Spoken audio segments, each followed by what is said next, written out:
Cristóbal, tenemos un tema aquí que hemos comentado al principio del programa.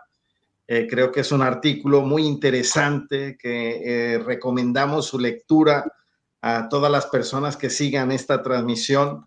Mira, lo voy a proyectar ahora porque creo que es importante, ¿no? Hablar de la transformación que ha tenido Pablo Iglesias.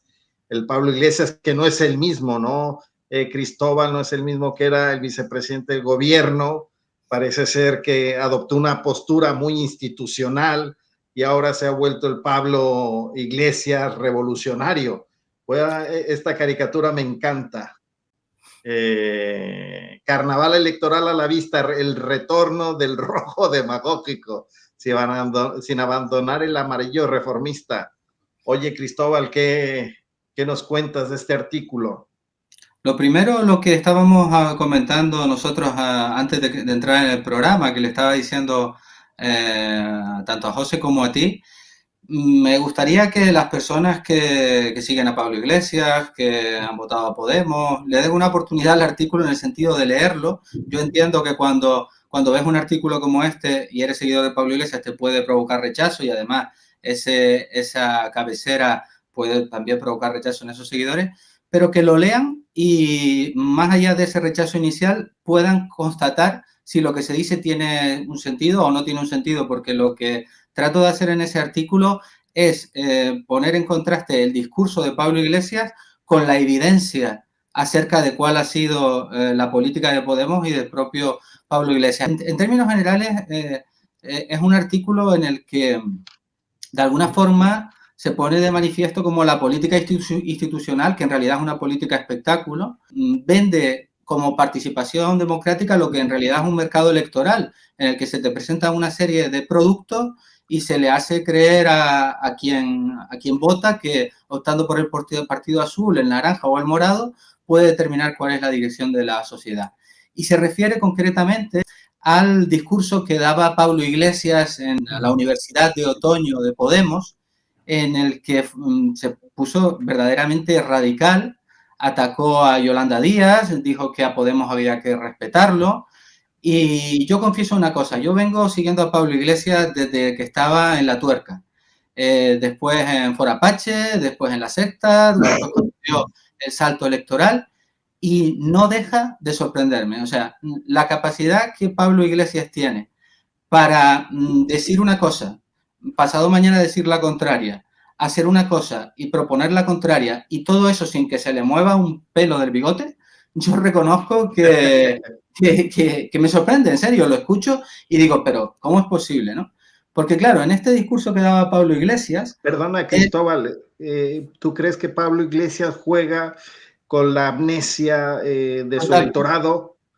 Sabe que la memoria del pueblo es efímera y que quizás se aprovecha de esta circunstancia. La memoria de todos nosotros es efímera. La nuestra, que estamos todo el rato pensando en estos temas, que tenemos multitud de artículos escritos, incluso a nosotros se nos olvidan cosas. Y entonces nos preguntamos, si a nosotros que estamos todo el día y tenemos tiempo para tratar este tema se nos olvida, ¿cómo no se le va a olvidar a la persona común y corriente que está trabajando, que va a su casa, que tiene que llevar a sus hijos al colegio? ¿Cómo no se le va a olvidar lo que pasó ayer, lo que pasó antes de ayer? Pero la cuestión es que Pablo Iglesias, en el discurso este que da, él lo que hace es reafirmar un relato que él ha ido construyendo en los últimos meses en la base, según la cual la izquierda real sería Podemos con respecto a lo que ahora es Yolanda Díaz, que hay que recordar que fue él mismo quien la propuso a dedo como su sucesora, pero que ellos serían la izquierda real y que no llegaron al gobierno y no hicieron todos los cambios que ellos habían prometido hacer porque las cloacas del Estado se lo impidieron, ¿no? Y entonces, en ese discurso, él, por ejemplo, se pone tan radical el pasado sábado, creo que fue, o la pasada semana, que, por ejemplo, dice que una izquierda real tiene que decir no a la OTAN y no como esta izquierda, que es una izquierda domesticada y tal. Bueno, lo que yo hago en el artículo es simplemente recordar que Unidas Podemos está en el gobierno, que Unidas Podemos acaba de votar un presupuesto militar que es el más alto de las últimas décadas, respondiendo a las exigencias de la OTAN, pero además que en una fecha tan temprana como el año 2015, Julio Rodríguez, el ex GEMAT, del militar que promovió Pablo Iglesias y que quería que fuera su ministro de Defensa, hay unas declaraciones que cualquiera puede buscar en las que dice: la OTAN es necesaria y Podemos va a respetar los compromisos con la OTAN si llega al gobierno. O sea, no, esas son las evidencias que hay que contrastar con lo que está diciendo Pablo Iglesias. Pablo Iglesias también me sorprendió lo radical que se puso con respecto a la monarquía también, pero es que si buscas también en la hemeroteca, descubres que el propio Podemos hubo una época en que dijo eso que ahora mismo Pablo Iglesias critica, que es que no era el momento ahora del tema de la República. Bueno, él se dedicaba a regalarle series de televisión al monarca. Él inicialmente decía pues que era una vergüenza la monarquía, y después hay declaraciones suyas diciendo que para él sería un honor entrevistarse con el jefe del Estado. Es decir, en definitiva, lo que nosotros hacemos es eso, ¿no? Es contrastar ese discurso que efectivamente Pablo Iglesias lo va modulando y va pasando de la radicalidad o de la moderación en función de las necesidades, y ahora la necesidad que Podemos tiene, porque Podemos estar en una situación muy complicada, y si tiene un mal resultado electoral en las próximas elecciones autonómicas y locales podría llegar a desaparecer, pues tiene que diferenciarse. ¿Y cómo se diferencia de Yolanda Díaz, que cada vez está aguando más el discurso y cada vez se parece más al PSOE? Pues radicalizándose como ha hecho Pablo Iglesias en este caso, ¿no? Porque, y con esto acabo, el discurso ese, o ese relato, utilizando el término que a Pablo Iglesias le gusta y que es muy posmoderno, de que ellos no llegaron al gobierno y no hicieron todo lo que prometieron hacer por culpa de las cloacas del Estado, tiene dos patas. La primera es incontrastable. Es incontrastable porque nunca se podrá saber qué hubiera pasado si no tiene ese ataque de los medios y ese ataque de Ferrera. Eso no se sabe. Pero la segunda parte, que es la de si nosotros hubiéramos llegado, hubiéramos sido los radicales que estábamos prometiendo, sí que tiene evidencia en contra. Todo esto que estoy diciendo y mucho más. Con respecto a la OTAN, el hecho de que Pablo Iglesias, en una acción que no tiene muchos precedentes, se reuniera con el embajador de los Estados Unidos cuando ni siquiera era otra cosa que eurodiputado, como para decir, pueden contar con nosotros, somos unas personas de bien, no vamos a hacer ninguna radicalidad.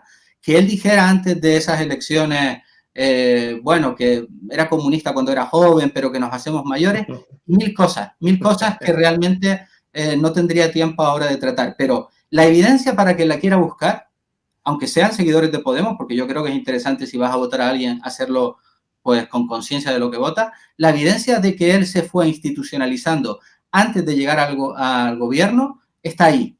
Y la tercera cosa, le hiciera el daño que le hiciera a Podemos, las cloacas del Estado, Ferreras y todo el montaje que le hicieron, ellos obtuvieron un gran resultado electoral junto con todas las confluencias, un total de 71 diputados. La debacle de Podemos se produce después de eso, y no se produce por las cloacas del Estado. Se produce, recordemos, la cantidad de navajazos traperos que se fueron dando entre todos ellos y ellas, que decían que iban a hacer una nueva política, y por puestos fueron en un auténtico juego de tronos, cargándose a unos y a otros, porque veamos la fotografía inicial de Podemos y no queda prácticamente nadie, ¿no? Eso fue lo que le hizo daño a Podemos. Eso y otras cosas, acciones de Pablo Iglesias, como la de comprarse el casoplón, que sus defensores dicen que no hay problema porque tiene dinero para pagarlo, pero que daba un mensaje absolutamente contrario a sus electores, a lo que él mismo dijo en televisión, que él prefería vivir en el barrio y que no se fiaba de los políticos que se iban a vivir a grandes chalets y se separaban del pueblo, ¿no? Entonces, en definitiva, yo lo que creo es que es un juego en el que en el mercado te están ofertando como distintas mercancías, pero que a la postre yo creo que no es una alternativa real. Yo creo, lo que he comentado otras veces, que la alternativa real está por construir. Y si nosotros hacemos esto, es por dos cosas. Una, porque vemos lo que nos parece un engaño evidente, porque sí tenemos la memoria de lo que ha sucedido y nos parece una obligación decirlo. Y por otra cosa, porque aunque la gente que sigue confiando en Podemos y en Pablo Iglesias no se dé cuenta, todos los millones de personas que se han ido retirando que un día confiaron en Podemos y se han ido retirando porque han visto toda esta evolución, están desmovilizadas en su casa y descreídas. Y descreídas no solo de Pablo Iglesias, sino descreídas de la izquierda en general. Se produce el efecto que hablamos el otro día de decir, bueno, todos son iguales, mira este que venía a cambiarlo todo y no hay nada que hacer, así que me voy a quedar en mi casa y no voy a hacer nada.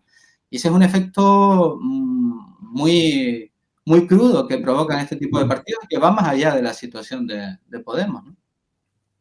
No, totalmente de acuerdo, Cristóbal. José, ¿qué te parece esta radicalización que estamos viendo de Pablo? Antes parecía domesticado y nos presentan un Pablo más rebelde. Bueno, creo que es el problema de tener un discurso tan radical, ¿no? Cuando se crea Podemos, del 15M, del movimiento, de estos movimientos, de toda esta revolución necesaria que tuvo que haber, evidentemente para llegar a algún sitio hacía falta un mensaje diferente a lo que había. Claro, cuando se tiene lo que comento, ese mensaje tan radical, una vez tienes opción de tocar sillón, ese mensaje radical no se puede sostener de una forma ni institucional ni real, o sea, porque no se puede llevar a cabo. No es ni poder suficiente, ni fuerzas necesarias, ni imperio capitalista que no existe. Entonces, está muy bien para ganar votantes y para convencernos a muchos y que haya gente que sigamos confiando en que es la alternativa que necesita el país, para evidenciar que evidentemente la memoria tiene un recorrido muy, muy cortito y se nos olvidan muy rápido las cosas. Es igual que el PSOE del OTAN no bases fuera. Le duró el mensaje lo que les costó entrar en Moncloa. Es un poco lo mismo, o sea, todos podemos...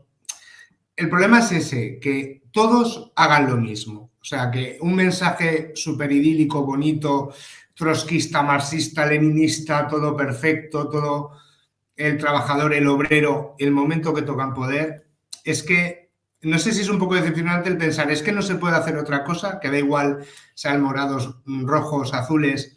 Bueno, los azules evidentemente sabemos lo que van a hacer, pero parece que no hay esperanza, que llegan, traspasan esa barrera de gobernar y ya los principios se ven abajo.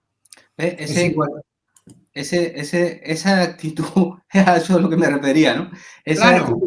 Eso que se le queda a José de decir, no se puede hacer nada. Sí se puede hacer. Claro. Sí se puede hacer, y no solo se puede, sino que es necesario, porque lo estamos viendo. Si de no hacerlo, la situación de las clases trabajadoras va a ser cada vez peor y van a venir más guerras después de esta. Sí se puede hacer. Lo que no se puede hacer es hacerlo sin organización popular, sin confrontación con las fuerzas del Estado, sin confrontación con nada. Es decir, se puede hacer, pero hace falta organizar a la gente para ello y no mentirle. O sea, la cuestión es que, otra cosa que estabas comentando, José, como si, bueno, es necesario dar un discurso radical para que la gente te vote y después hacer otra cosa. No, no, no, no. Hay que decir la verdad. Hay que decir, necesitamos hacer esto, pero no tenemos ahora fuerza para hacerlo. Para hacerlo necesitamos organización popular y organizar a la gente para ello. Lo que no puede ser es que tú estés diciendo, OTAN no, base fuera, después llegues al gobierno y votes a un presupuesto otánico, o que antes de llegar al gobierno metas en tu partido al general al que los militantes de Izquierda Unida, algunos llamaban el carnicero de Libia, pero que después se lo tragaron, precisamente para darle un mensaje a la OTAN de decir, nosotros vamos a respetar los acuerdos.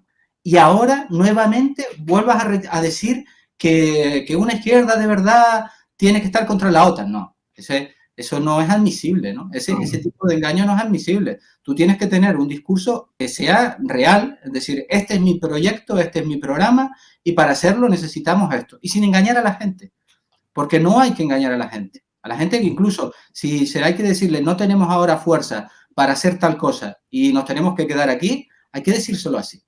No hay que hacer, porque en definitiva, ¿qué es lo que está en juego en todo esto? La supervivencia de Podemos, la supervivencia de los cargos. Lo decía increíblemente el propio Pablo Iglesias el otro día en el Ágora de la SER, que todos los lunes tiene allí una tertulia con del PP, nunca recuerdo su nombre, y con Carmen Calvo.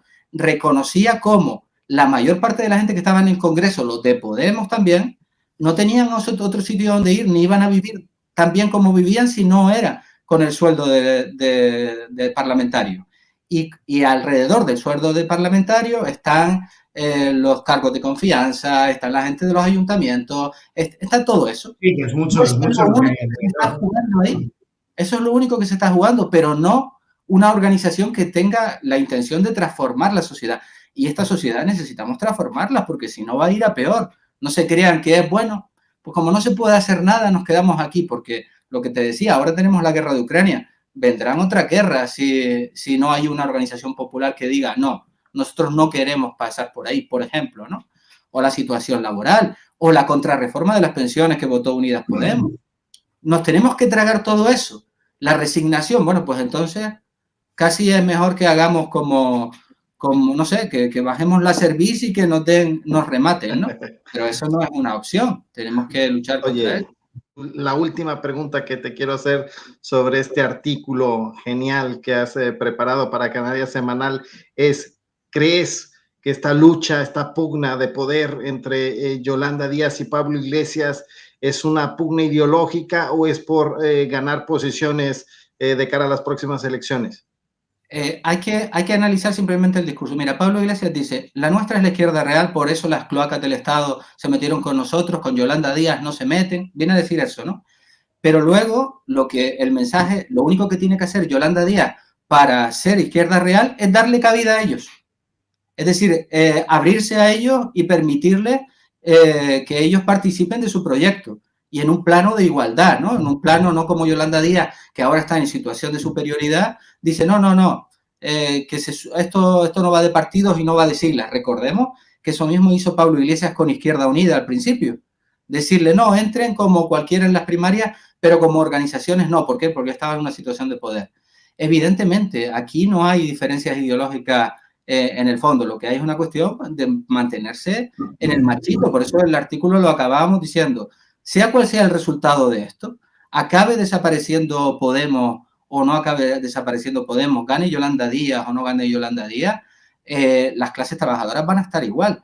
Porque creo que era, no sé, se lo atribuyen esto a Einstein, el que decía, bueno, como la definición de la estupidez es hacer siempre lo mismo y esperar resultados diferentes. Bueno, pues si hacemos lo mismo que hemos hecho, que es votar por estas organizaciones, ¿por qué vamos a tener resultados diferentes que el que tenemos? Lo hemos comentado otras veces, una organización de clase popular transformadora que quiera cambiar la sociedad está todavía por construir.